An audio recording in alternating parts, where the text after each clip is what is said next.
یہ انداز الحمدللہ صحابہ کے فیضان سے لے کر آگے بڑھانے کی کوشش ہے.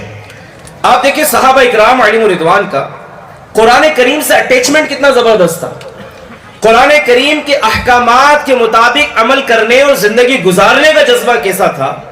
حضرت عامر بن ربیعہ رضی اللہ تعالیٰ عنہ سے روایت ہے, ایک عربی ان کے پاس آیا. آپ رضی اللہ تعالیٰ عنہ نے اس کی نہایت ان کا بہت ہی اکرام کیا اور اس کے متعلق حضور علیہ الصلوۃ والسلام سے کلام کیا. وہ شخص جب دوبارہ حضرت عامر بن ربیعہ کے پاس آیا تو اس نے کہا کہ میں نے حضور صلی اللہ علیہ وآلہ وسلم کی سے ایک وادی طلب کی ہے, ایک وادی طلب کی ہے جس سے بہتر عرب میں کوئی وادی نہیں ہے. میں چاہتا ہوں کہ تمہارے لیے اس میں سے کچھ حصہ علیحدہ کر دوں جو تمہارے لیے, تمہاری اولاد کے لیے کام آئے. حضرت عامر رضی اللہ تعالی عنہ نے یہ سن کر کیا ریپلائی کیا. اب تھوڑا رک کر ہم اپنا جائزہ لے لیں. اگر آج ہمیں کوئی آفر کر دے کہ جناب میں آپ کو اتنے اسکوائر فٹ زمین دیتا ہوں, یا فلاں جو ہے وہ ایک فلور آپ کے نام کرتا ہوں, یا جناب فلاں جگہ آپ کو مکان بنا کر دوں گا, یا فلاں جائیداد میں سے آپ کو اتنا حصہ مل جائے گا. اب تو جناب سوتے جاگتے اسی کی خواب دکھنا شروع ہو جاتے ہیں. اب تو حال یہ ہے کہ باپ کا انتقال ہوئے 3 دن بھی نہیں ہوتے, اولاد جائیداد کے لیے لڑ رہی ہوتی ہے, ایک دوسرے کو مار رہی ہوتی ہے. کوئی ہاسپٹل جا رہا ہوتا ہے, کوئی قبرستان جا رہا ہوتا ہے, تو کوئی جیل میں سلاخوں کے پیچھے جا رہا ہوتا ہے. جائیداد کے نام پر مرنے مارنے کی جو ہے وہ کوششیں ہو رہی ہوتی ہے کہ کسی طرح پوری جائیداد میرے نام پر ہو جائے, باپ کی پوری پراپرٹی مجھے مل جائے, بھائی بہنوں کو نہ ملے مجھے مل جائے. ایک بھائی دوسرے بھائی کے انتقال کے بعد اس کی پراپرٹی پہ قبضہ کرنے کی کوششوں میں لگا ہوتا ہے. اللہ اکبر, صحابی رسول ہے نا, انہوں نے دنیا کا کیا کرنا تھا, انہوں نے مال سے کون سا دل لگانا تھا, انہوں نے جائیداد کا کرنا کیا تھا. انہیں پتا تھا کہ میری زندگی کا مقصد کیا ہے. حضور نے ان کی جو تربیت کی تھی, صحابہ اکرام کو پتا تھا کہ ہم نے کیا کرنا ہے کیا نہیں کرنا ہے. اللہ اکبر.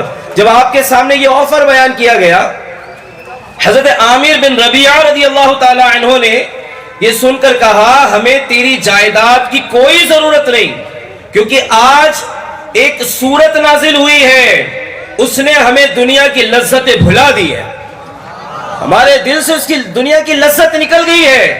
وہ آیت کون سی تھی؟ اقترب للناس حسابهم وهم فی غفلۃ معرضون. لوگوں کا حساب قریب آ گیا ہے اور وہ غفلت میں منہ پھیرے ہوئے ہیں. یہ آیت مبارکہ نازل ہوئی. ایک روایت میں یہ بھی ہے کہ رسول اکرم نور مجسم صلی اللہ علیہ وسلم کے صحابہ اکرام میں سے ایک صحابی رضی اللہ تعالی عنہ اپنے مکان کی دیوار بنا رہے تھے, اپنے مکان کی دیوار بنا رہے تھے.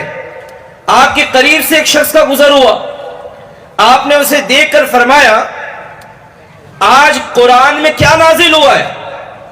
یہاں بھی ذرا ایک سمجھنے کی بات عرض کرتا چلوں. آج ہم لوگ ایک دوسرے سے پوچھتے ہیں ابھی بازار میں نیا آئٹم کیا ہے, ابھی کون سی ڈش جو ہے وہ ٹرینڈنگ پر ہے, کون سا فیشن ٹرینڈنگ پر چل رہا ہے, کون سی چیزیں جناب بازار میں زیادہ بک رہی ہیں. ہم ایک دوسرے سے ملتے ہیں تو بازار کے, فیشن کے اور دنیا کے احوال معلوم کر رہے ہوتے ہیں. صحابہ اکرام کا انداز دیکھیں, انہیں دیکھ کر صحابی رسول پوچھ رہے ہیں آج قرآن میں کیا نازل ہوا. وہ کہتے آج قرآن میں ایک سورت نازل ہوئی ہے, اور انہوں نے یہی آیت مبارکہ تلاوت کی, اقترب للناس حسابهم وهم فی غفلۃ معرضون. لوگوں کا حساب قریب آ گیا اور وہ غفلت میں منہ پھیرے ہوئے ہیں. یہ سننا تھا. وہ صحابی کا انداز کیا تھا, جب یہ آیت مبارکہ سنی تو صحابی رضی اللہ تعالی عنہ نے اسی وقت دیوار بنانے سے ہاتھ جھاڑ لیے, اسی وقت ہاتھ جھاڑ لیے اور فرمایا جب حساب کا وقت قریب آ گیا ہے تو اب یہ دیوار نہیں بنے گی. گویا ان کے نزدیک اتنی تاخیر بھی نہیں گوارا کہ اب جب حساب کا وقت قریب آ گیا تو دیوار بنا کر کیا کروں گا, اتنی بھی تاخیر نہیں, فوراً دیوار بنانے سے ہاتھ جھاڑ لیے. اللہ اکبر. اے میرے پیارے پیارے اسلامی بھائیوں, یہ ہے صحابہ اکرام علیہم رضوان کا قرآن کریم سے اٹیچمنٹ. قرآن کریم کے احکام کے مطابق قرآن کریم میں نازل ہونے والی آیتیں انہیں سنتے تھے, انہیں سمجھتے تھے, ان پر عمل کرتے تھے, دوسروں کو سکھایا کرتے تھے. آج میں اور آپ اپنا جائزہ لیں کہ آج ہم قرآن کریم سے کتنا وابستہ ہیں. قرآن کریم پڑھنے کا ٹائم ہمارے پاس کتنا ہے؟ قرآن میں اگلے پچھلوں کے واقعات ہیں، عذاب کا تذکرہ ہے، جنت کا تذکرہ ہے، حوروں کا بیان ہے. قرآن کریم میں ہر خشک و تر کا بیان موجود ہے. لیکن آپ اور ہم کتنا پڑھتے ہیں؟ پڑھتے ہیں تو سمجھتے کتنا ہے؟ سمجھتے ہیں تو عمل کتنا کرتے ہیں؟ اس لیے کسی نے کہا ہے نا، درس قرآن اگر ہم نے نہ بلایا ہوتا، یہ زمانہ نہ زمانے نے دکھایا ہوتا. آج جو کچھ بھی ہے سب اپنے ہی ہاتھوں کے ہے کرتوت. شکوا ہے زمانے سے نہ قسمت سے گلا ہے، دیکھے گے یہ دن اپنی ہی غفلت کی بدولت. سچ ہے کہ برے کام کا انجام برا ہے. ہم قرآن سے بہت دور ہو گئے. آج قرآن کھول کر دیکھنے کا ہمارے پاس ٹائم نہیں ہے. قرآن میں میرے پیارے اسلامی بھائیو ایسے جھنجھوڑ دینے والے بیان موجود ہیں، روح کانپ جائے، رونگٹے کھڑے ہو جاتے ہیں جب پڑھتے ہیں تو. اور واقعی اگر دل کی زمین نرم ہو، دل میں خوف خدا ہو، اور واقعی یہ احساس پیدا ہو جائے کہ مر کے رب کے حضور حاضر ہونا ہے، اس کیفیت کے ساتھ بلکہ ان کیفیات کے ساتھ جب قرآن پڑھیں، ترجمہ تفسیر پڑھیں، تو اگر ضمیر زندہ ہو تو آنکھوں سے آنسو جاری ہو جاتے ہیں. آج ان ساری چیزوں کو پیش نظر رکھتے ہوئے جس موضوع کا میں نے انتخاب کیا وہ ہے زلزلہ قیامت، اور سورہ زلزال کو اس میں خاص بیان کرنا ہے. میرے پیارے سامع بھائیوں، بنیادی طور پر سورہ زلزال میں انسان کی ذمہ داری یعنی اس کی رسپانسبلٹی کو بیان کیا گیا ہے.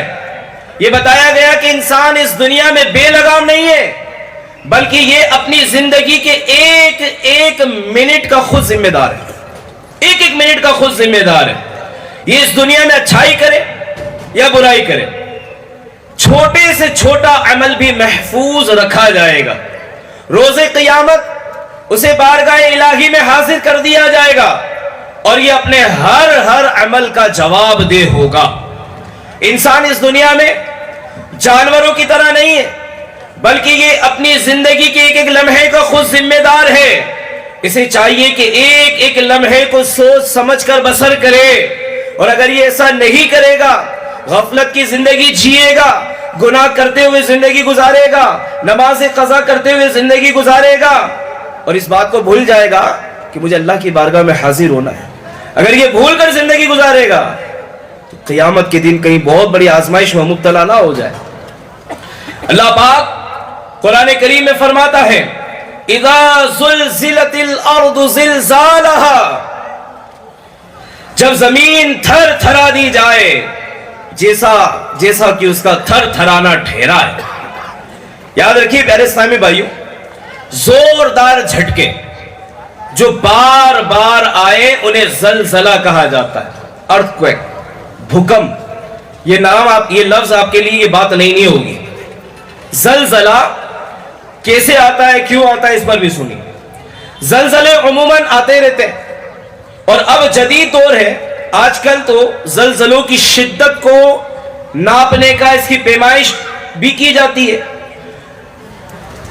ریکٹر اسکیل جو ہے یہ زلزلے کی شدت ناپنے کا ایک آلہ ہے.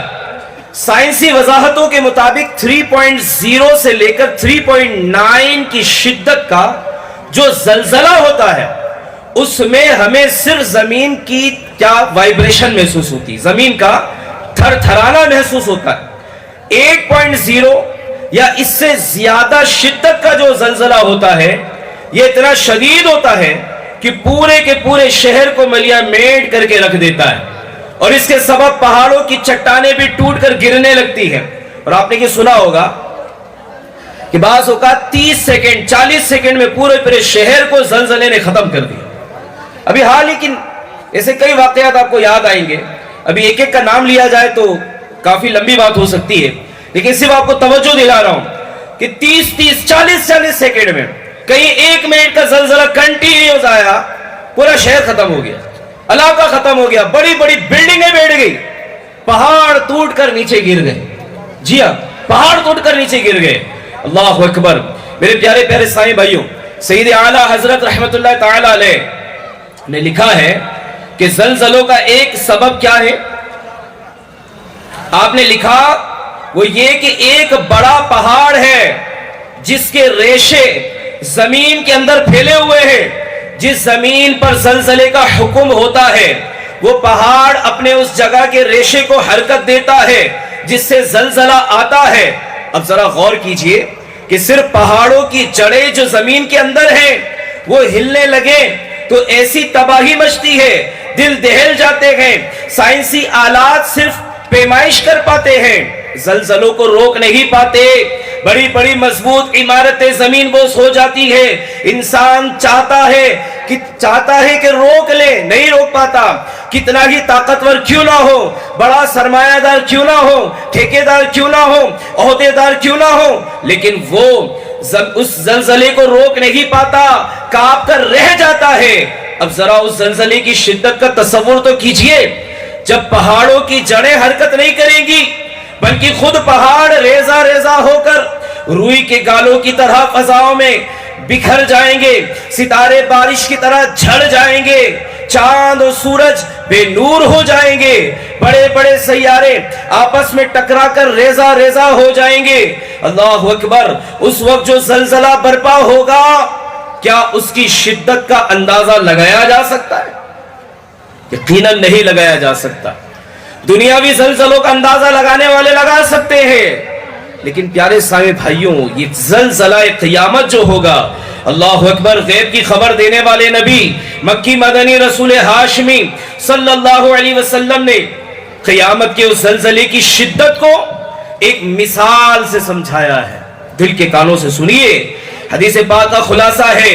اس وقت زمین کی مثال ایسی ہوگی جیسے سمندر میں ایک کشتی ہو، طوفان میں پھنس جائے اور چاروں طرف سے زوردار طوفانی لہریں آ کر اس کشتی سے ٹکرا ہی رہی ہو اور کشتی کے مسافر منہ کے بل اوندھے گر رہے ہو. جس زور سے وہ کشتی لڑ کھڑائے گی قیامت کا زلزلہ برپا ہونے پر اس وقت زمین بھی اسی طرح ہل رہی ہوگی. ذرا امیجن تو کریں، اس کو تصور میں تو لائیں وہ کیسا وقت ہوگا. کبھی کبھی اس طرح کی ویڈیوز وائرل ہوتی ہیں، تیز سمندر میں لہریں آ رہی ہیں، جہاز ہل رہا ہے، تیز لہریں آ رہی ہیں، پانی جو ہے وہ جہاز میں جا رہا ہے، کبھی وہ جہاز چلانے والا ادھر گر رہا ہے، کبھی ادھر گر رہا ہے. اللہ اکبر. زلزلہ قیامت کے وقت زمین ایسی ہلے گی. اللہ اللہ اللہ. اللہ پاک پارہ 17 سورہ حج آیت نمبر 1 اور 2 میں فرماتا ہے، ان زلزلۃ الساعۃ شیء عظیم یوم ترونها تذهل كل مرضعۃ عما ارضعت وتضع كل ذات حمل حملها. اللہ. ترجمہ کنز العرفان. بے شک قیامت کا زلزلہ بہت بڑی چیز ہے. جس دن تم اسے دیکھو گے تو حالت یہ ہوگی کہ ہر دودھ پلانے والی اپنے دودھ پیتے بچے کو بھول جائے گی اور ہر حمل والی اپنا حمل ڈال دے گی.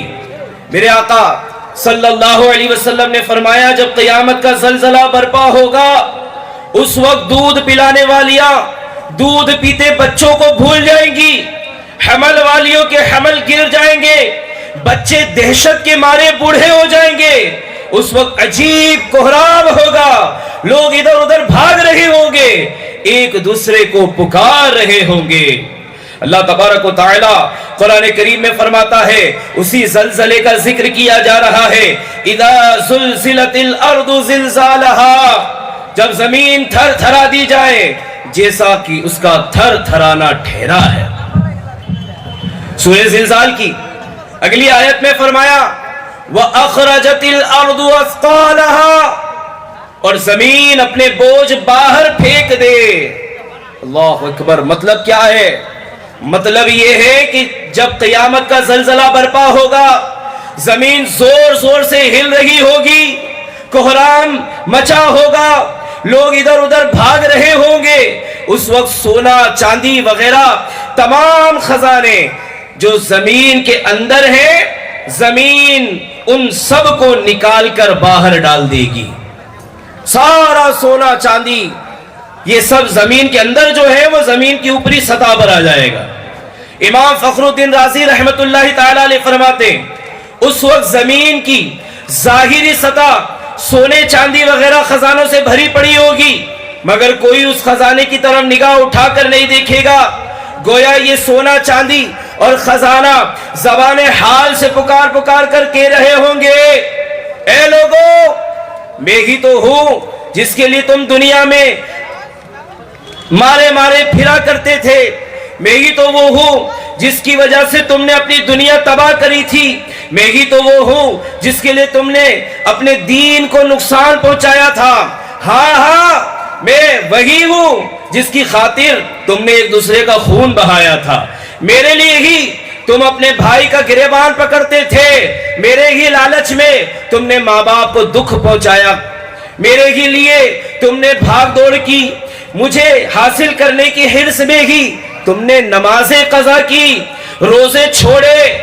اس وقت سونا چاندی وغیرہ لوگوں کو زبان حال سے پکار رہے ہوں گے، مگر حیرت کی بات یہ ہے یہ پکار رہے ہوں گے لیکن کوئی ان کی طرف دیکھنے کے لیے تیار نہیں ہوگا۔ آج اسی دولت کے لیے، اسی شہرت کے لیے، اسی مال کے لیے لوگ کیا کچھ نہیں کرتے، گھر چھوڑ دیتے، بیوی بچوں کو چھوڑ دیتے، ماں باپ کو چھوڑ دیتے، اسی دنیا کی محبت میں فرض عبادت سے منہ موڑ لیتے ہیں، مسجدوں سے دور ہو جاتے ہیں، مال بڑھتا جاتا ہے، مسجد سے دوری بڑھتی جاتی ہے۔ ہونا کیا چاہیے؟ مال بڑھے تو عبادت بڑھنی چاہیے، مال بڑھے تو سجدے بڑھنے چاہیے، مال بڑھے تو تلاوت بڑھنی چاہیے، لیکن مال کی محبت میں، سونا چاندی جمع کرنے کی محبت میں، بینک بیلنس بڑھانے کی محبت میں بندہ کیا کچھ نہیں کر جاتا، لیکن وہاں جب زمین اپنے بوجھ باہر پھینک دے گی، زمین اوپری سطح سونے چاندی سے بھری ہوگی، کوئی دیکھنے کے لیے تیار نہیں ہوگا۔ آج تو اس کے لیے مرنے مارنے کو تیار ہے، لیکن وہاں یہ حال ہوگا۔ میرے پیارے اسلامی بھائیوں، حضرت ابو ہریرہ رضی اللہ تعالی عنہ سے روایت ہے، حضور صلی اللہ علیہ وسلم نے فرمایا زمین سونے چاندی کے ستونوں جیسے اپنے جگر پارے اگل دے گی، قاتل انہیں دیکھ کر کہے گا اسی مال کی وجہ سے تو میں نے قتل کیا تھا، رشتہ داری توڑنے والا کہے گا اسی وجہ سے تو میں نے رشتہ داری توڑی تھی، چور دیکھ کر کہے گا اسی مال کی وجہ سے تو میں نے چوری کی تھی جس کی وجہ سے میرے ہاتھ کاٹ دیے گئے، پھر سب اس مال کو چھوڑ دیں گے اور کوئی اس میں سے کچھ نہیں لے گا۔ دولت دنیا کے پیچھے تو نہ جا، دولت دنیا کے پیچھے تو نہ جا، آخرت میں مال کا ہے کام کیا، مال دنیا دو جہاں میں ہے وبال، کام آئے گا نہ پیشے ذل جلال، ہو عطا یا رب ہمیں سوزے بلال، مال کے جنجال سے ہم کو نکال۔ صلو علی الحبیب صلی اللہ تعالی علی محمد۔ میرے پیارے اسلامی بھائیوں، اللہ تبارک و تعالی ہمیں قناعت والی زندگی نصیب کرے، ہمیں مال کی حرص سے بچائے، جتنا ملے اس پہ شکر کرنا نصیب فرمائے، اس مال کی وجہ سے حرام سے، سود کے لین دین سے، رب کے غضب کو ابھارنے والے کاموں سے اللہ ہمیں محفوظ رکھے۔ یہی مال کی محبت ہے کہ آدمی اپنی زکوٰۃ پوری نہیں نکالتا، زکوٰۃ بنتی زیادہ ہے لیکن نہیں نکالتے بھی ہیں تو ناموری کے لیے، شو آف کے لیے، بھیڑ لگا کر، اخبار میں فوٹو چھپوا کر، لائنیں لگوا کر، برا بھلا کہہ کر، دھکے کھلا کر زکوٰۃ دے رہے ہوتے۔ بھائی تم زکوٰۃ دے کے احسان توری کر رہے ہو؟ اگر واقعی جو لینے والا مستحق ہے اور وہ آپ کی زکوٰۃ لینے آیا ہے یا آپ اس تک زکوٰۃ پہنچا رہے ہیں تو وہ تو آپ کے ہاتھ کا میل اپنی طرف لے رہا ہے، وہ تو آپ پر احسان کر رہا ہے، آپ اس پر احسان نہیں کر رہے زکوٰۃ دے کر، وہ آپ پر احسان کر رہا ہے جو آپ کی زکوٰۃ وصول کر رہا ہے۔ لیکن مال کی محبت میں لوگ زکوٰۃ بھی کا پوری نکالتے ہیں، جب زکوٰۃ نکلنے کا وہ قریب آتا ہے تو وہ کہیں نہ کہیں انویسٹمنٹ میں لگ جاتے ہیں، کسی طرح زکوٰۃ نہ نکالنی پڑے۔ کیا ہو گیا ہم کو؟ کیسی مال کی محبت نے ہمیں سر کے بالوں سے پیر کے ناخنوں تک ڈبا دیا ہے، ہم سنبھلنے کے لیے اور سمجھنے کے لیے تیار نہیں۔ ایسی دوڑ لگی مالدار بننے کی، ٹاپ 10 میں میرا نام آ جائے, ٹاپ 5 میں میرا نام آ جائے. شہر میں سب سے بڑا امیر و کبیر کون ہے؟ جب یہ پکارا جائے تو اس میں میرا نام بھی آنا چاہیے. کاش ہمارے دل میں یہ شوق پیدا ہو جائے کہ جب اعلان ہو کہ فلاں فلاں کھڑے ہو جائیں اور جنت کی طرف چلے جائیں, تو اس صف میں کاش میں بھی شامل رہوں. کاش اس وقت جنت کی طرف جانے والوں کے لیے اعلان ہو تو اس اعلان میں میرا نام بھی شامل ہو جائے. کاش یہ سوچ ہماری بن جائے. میرے پیارے اسلامی بھائیوں, اللہ تبارک و تعالیٰ فرماتا ہے وَقَالَ الْإِنسَانُ مَا لَهَا, اور آدمی کہے اسے کیا ہوا؟ قیامت کے اس ہولناک زلزلے کے وقت جو لوگ موجود ہوں گے وہ حیرت سے کہیں گے زمین کو کیا ہو گیا, یہ کیوں ایسے زور زور سے ہل رہی ہے, اس سے کیا ہو گیا؟ امام فخر الدین رازی فرماتے ہیں علماء اکرام کا قول یہ ہے کہ جو قیامت کا انکار کرتے ہیں, جب قیامت قائم ہوگی مردوں کو دوبارہ زندہ کیا جائے گا, تب حیرت سے وہ لوگ جو اللہ کو نہیں مانتے, جو ایمان نہیں لاتے, جب قیامت قائم ہوگی تو وہ کہیں گے ما لہا, یہ زمین کو کیا ہو گیا؟ یعنی ہم تو سمجھتے ہی نہیں تھے کہ قیامت قائم ہوگی, قیامت آئے گی, یہ کیسے آ گئی؟ اللہ اکبر. سورہ یاسین شریف میں اللہ پاک ارشاد فرماتا ہے من بعثنا من مرقدنا, کس نے ہمیں سوتے سے جگا دیا؟ مسلمان جو قیامت پر ایمان رکھتا ہے وہ جواب میں کہے گا ھذا ما وعد الرحمن وصدق المرسلون, یہ ہے وہ جس کا رحمان نے وعدہ دیا تھا اور رسولوں نے حق فرمایا. میرا رب ارشاد فرماتا ہے یومئذ تحدث اخبارها, اس دن وہ زمین اپنی خبریں بتائے گی. جب یہ معاملات ہو چکے ہوں گے, قیامت قائم ہو جائے گی, سب میدان محشر میں پہنچ جائیں گے, تب زمین بولے گی, زمین اپنی خبریں بیان کرے گی, زمین بتائے گی کہ کس نے زمین پر کیا عمل کیے اور یہ کیسے ہوگا. زمین تو بے جان ہے, اس کی تو زبان بھی نہیں ہے, یہ پھر زمین کیسے بولے گی؟ اللہ پاک ارشاد فرماتا ہے بِأَنَّ رَبَّكَ أَوْحَىٰ لَهَا, اس لیے کہ تمہارے رب نے اسے حکم بھیجا, تمہارے رب نے اسے حکم دیا ہے. جب رب حکم دے تو زمین کیوں نہ بولے؟ اے میرے پیارے اسلامی بھائیوں, اللہ پاک کے پیارے نبی صلی اللہ علیہ وسلم جن کو اللہ پاک نے شان عطا فرمائی, جن کو اللہ پاک نے قدرت عطا فرمائی, ان کے اشارے سے چاند دو ٹکڑے ہو جاتا ہے. وہ اشارہ فرمائے تو پتھر کلمہ پڑھنے لگتے ہیں, ان کی برکت سے بے جانوں میں جان پڑ جاتی ہے. درخت پتھر ان کی خدمت میں سلام عرض کرتے ہیں. جب اللہ پاک کے محبوب صلی اللہ علیہ وسلم اللہ پاک کی عطا سے ایسی قدرت رکھتے ہیں تو خود اللہ پاک کی قدرت کا کیا عالم ہوگا. زمین اگرچہ بے جان ہے, زمین بولتی نہیں ہے, زمین کی زبان نہیں ہے, زمین کے کان نہیں ہے, آنکھیں نہیں ہے, مگر اللہ پاک کی قدرت ہے کہ یہ زمین ہمارے اعمال کو دیکھتی ہے, دیکھتی بھی ہے, اور قیامت کے روز اللہ کے حکم سے زمین بولے گی اور ہمارے اعمال کے بارے میں خبر بھی دے گی.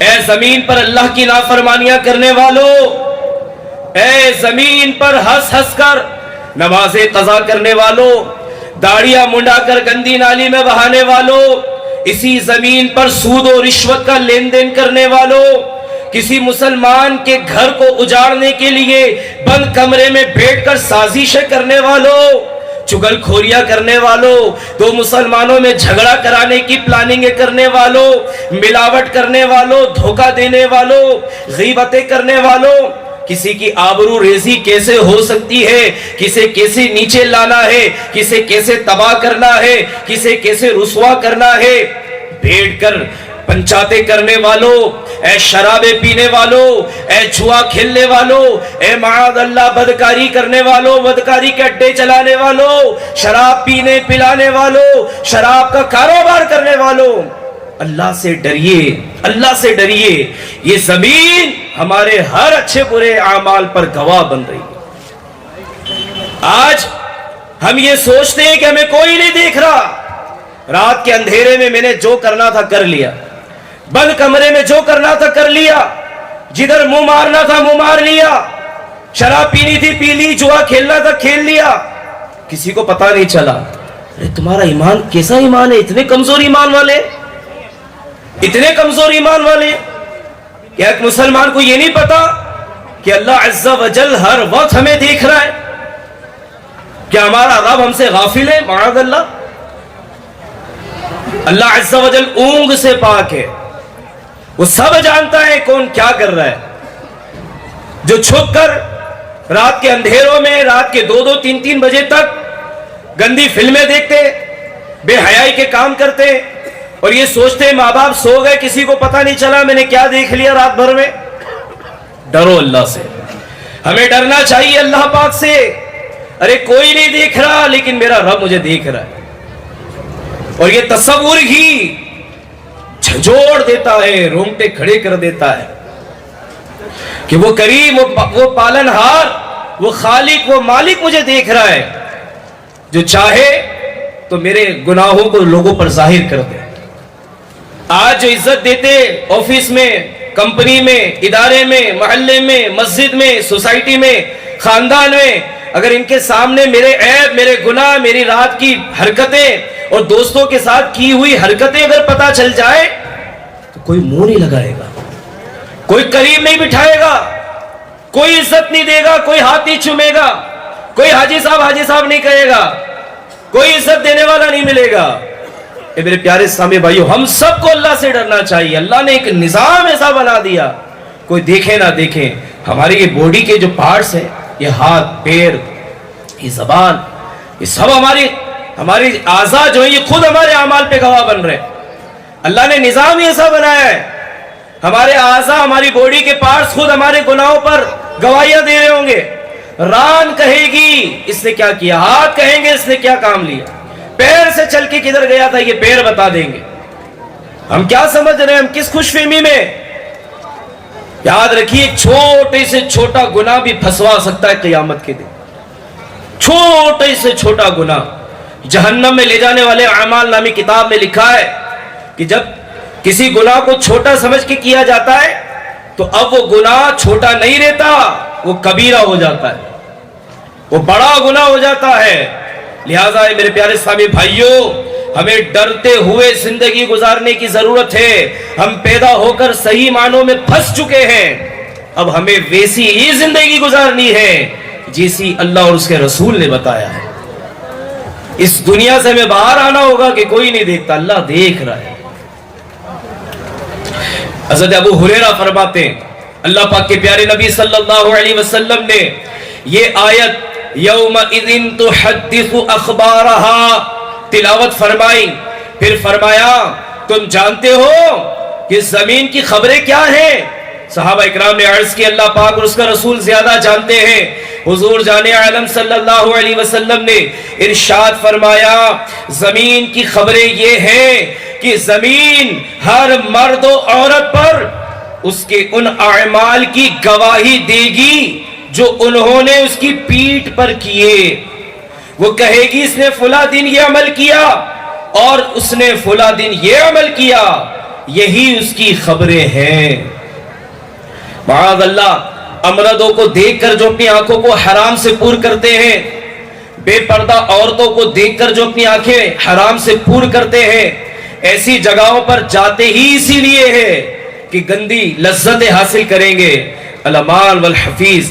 اے میرے پیارے سائیں بھائیو, ذرا تصور تو کریں کہ اگر یہی زمین نے ہمارے یہ سارے معاملات کو رب کی بارگاہ میں بیان کر دیا تو ہماری عزت کا کیا بنے گا؟ آج جو ویلیو دیتے ہیں وہ اس وقت میں ہماری کیا ہمیں ویلیو ملے گی؟ رسوائی مقدر اگر ہوگی تو ہمارا کیا بنے گا؟ صحابہ اکرام کا انداز دیکھیں. مسلمانوں کے چوتھے خلیفہ امیر المومنین حضرت مولا علی رضی اللہ تعالی عنہ کی عادت کریمہ تھی کہ آپ جب بیت المال سے خزانہ تقسیم فرما دیتے تو وہاں نماز پڑھتے اور بیت المال کے در و دیوار اور اس کی زمین کو مخاطب کر کے فرمایا کرتے بیت المال کے در و دیوار گواہ ہو جاؤ, بیت المال کے در و دیوار گواہ ہو جاؤ, میں نے حق کے ساتھ تم میں خزانہ ڈالا اور حق کے ساتھ ہی خرچ کر دیا. یہ ہوتے خائفین، یہ ہوتے ڈرنے والے، یہ ہوتے اللہ عز و جل کے خوف سے تھر تھر کانپنے والے. حالانکہ صحابی رسول قطعی جنتی ہیں، لیکن اس کے بعد بھی آپ دیکھیں خوف خدا کا انداز کیا ہے. خوف خدا کا انداز کیا ہے. ان کو یہ تعلیم ملی نا، حضور نے بتایا نا کہ زمین سے اپنی حفاظت کرو. سنو میرے نبی رسول ہاشمی صلی اللہ علیہ وسلم نے فرمایا تحفظوا من الارض، زمین سے بچ کر رہا کرو. فإنها أمكم، بے شک یہ تمہاری اصل ہے. وَإِنَّهُ لَيْسَ مِنْ أَحَدٍ عَامِلٍ عَلَيْهَا خَيْرًا أَوْ شَرًّا إِلَّا وَهِيَ مُخْبِرَةٌ بِهِ. جو بھی بندہ اس زمین پر ذرہ برابر نیکی کرے گا یا برائی کرے گا، روز قیامت یہ زمین اس کے بارے میں گواہی دے دے گی. اللہ پاک فرماتا ہے یومئذ یصدر الناس اشتاتا لیروا اعمالہم، اس دن لوگ اپنے رب کی طرف پھریں گے کئی راہ ہو کر تاکہ اپنا کیا دکھائے جائیں. اللہ اللہ میرے پیارے اسلامی بھائیوں، روز قیامت جب قبروں سے اٹھایا جائے گا تو لوگ میدان محشر کی طرف چلیں گے اور مختلف حالتوں میں ہوں گے.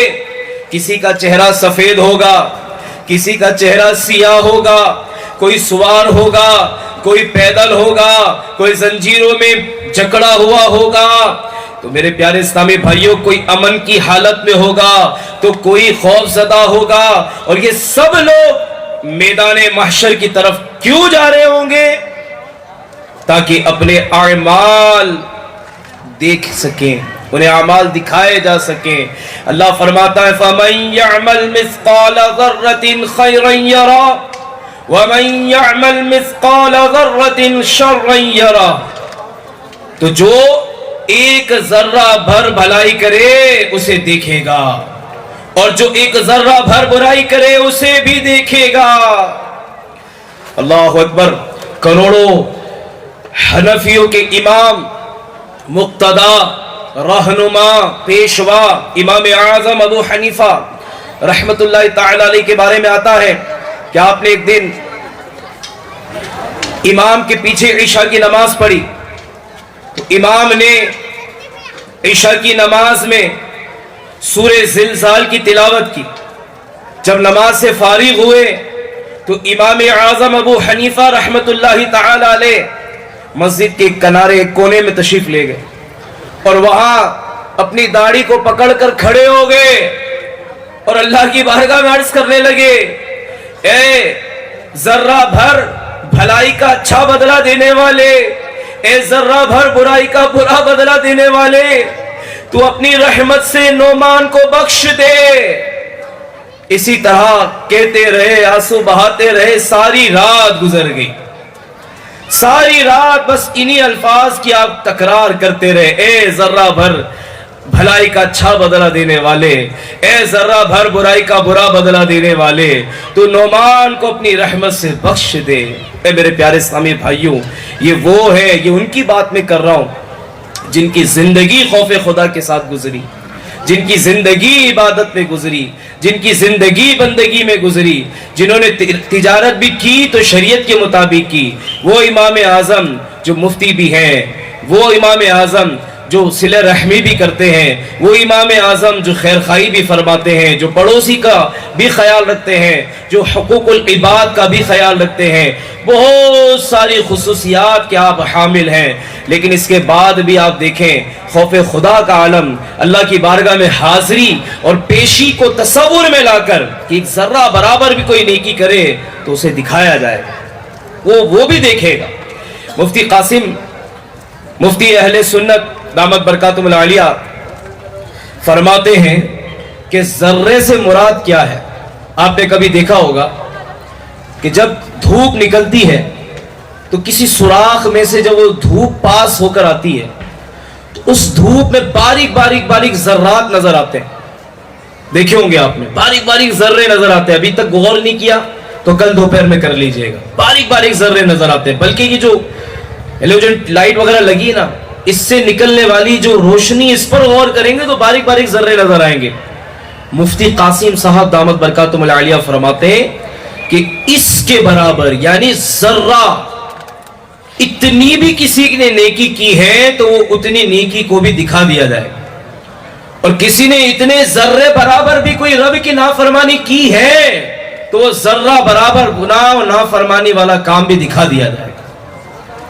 وہ کیسا دن ہوگا میرے پیارے سائے بھائی, کبھی سوچتے یقین مانے رونگٹے کھڑے ہو جاتے ہیں. خواب غفلت کی جو چادر تان کے ہم سو رہے ہیں نا, ایک احساس ضمیر اندر سے جھنجھوڑتا ہے کہ کب تک خواب غفلت میں سوتا رہے گا. موت آ گئی تو جاگ جائے گا, اور تیرا اس وقت کا جاگنا کسی کام کا نہیں ہوگا. ہر رات بندہ اپنے آپ کو یہ جھنجھوڑ کر کہے سونے والے رب کو سجدہ کر کے سو, کیا خبر صبح اٹھے نہ اٹھے, کیا بتا کون سی رات آخری رات ہو جائے, کون سی صبح آخری ہو, کون سا دن آخری ہو, کون سا لمحہ ہمارا آخری ہو. اے میرے پیارے پیارے اور محترم اسلامی بھائیو, میں اور آپ غور کر لیں کہ اب تک اعمال نامے میں نے کیا لکھوایا, اور غور کرنا ہے مجھے بھی اور آپ کو بھی. یہ بیان صرف آپ کے لیے نہیں, میرے لیے بھی, ہم سب کے لیے. سمین نے اگر سارے راز ظاہر کر دیے جو ہم نے لوگوں سے چھپ کر کیے, میرا کیا بنے گا؟ سوچو تو سی, ایک لمحے کے لیے سوچ لو کیا بنے گا میرا. تو شروع میں نے بیان کیا سورہ زلزال کے اندر بنیادی طور پر انسان کی جو ذمہ داری ہے نا وہ بیان کی گئی. یہ ہے وہ ذمہ داری کا بیان کہ اگر ہم آدھے منٹ کی بھی نیکی کریں تو وہ بھی محفوظ رکھی جائے گی. اسی طرح کوئی چند سیکنڈ کا گناہ بھی کرتا ہے وہ بھی محفوظ رکھا جائے گا, اور روز قیامت سامنے رکھ دیا جائے گا. اب ہم پر لازم ہے کہ اس مختصر سی زندگی کا ایک ایک لمحہ ذمہ داری کے ساتھ گزاریں. روز قیامت ہمارا چھوٹے سے چھوٹا عمل ہمارے سامنے رکھا جانا ہے, تو بس اسی بات کو پیش نظر رکھتے ہوئے گناہ سے بچتے ہوئے نیکیاں کرتے ہوئے گزارنے کی کوشش کرتی رہنی چاہیے. ہمارے یہاں ایک اور بڑا پرابلم کیا ہے پتہ ہے, جب کسی کو بات کرتے ہیں نا, انہیں ہمارے یہاں ایک چیز دیکھی جاتی ہے وقت ضائع کرنا. حالانکہ پتہ ہے مومن کا, مسلمان کا ٹائم کتنا قیمتی, ایک ایک سانس ہمارا قیمتی ہے. یقین مانے ایک ایک سانس قیمتی. بتاؤں کیسے؟ کہیے سبحان اللہ. کتنی دیر لگی آپ کو؟ سبحان اللہ سبحان اللہ. اللہ کی رحمت سے امید کریں کہ یہ 3 بار سبحان اللہ پڑھنے پر جنت میں 3 درخت لگ گئے ہوں گے. اب اندازہ لگائیں ہماری ایک ایک سانس کتنی قیمتی ہے, کتنی قیمتی ہے. بہت سارے کام ہمارے یہاں لوگ بس ویسے ہی کر رہے ہوتے ہیں, ویسے ہی کر رہے ہوتے ہیں. کسی سے کہے میں کھیل کیوں رہے ہو, بس ویسے ہی کھیل رہے ہیں. موبائل کیوں چلا رہے ہو, بس ویسے ہی چلا رہے ہیں.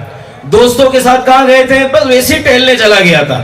اچھا جناب فلاں کام کیوں کیا, بس ویسے ہی کر رہا تھا. آپ مجھے بتائیں کہ ایک مسلمان کی زبان پر یہ بات, یہ جملہ جچتا ہے کہ بس ویسے ہی کر رہا تھا؟ جس کو پتا ہے کہ دنیا دارالعمل ہے اور یہی اعمال کرنے یا حساب نہیں ہے.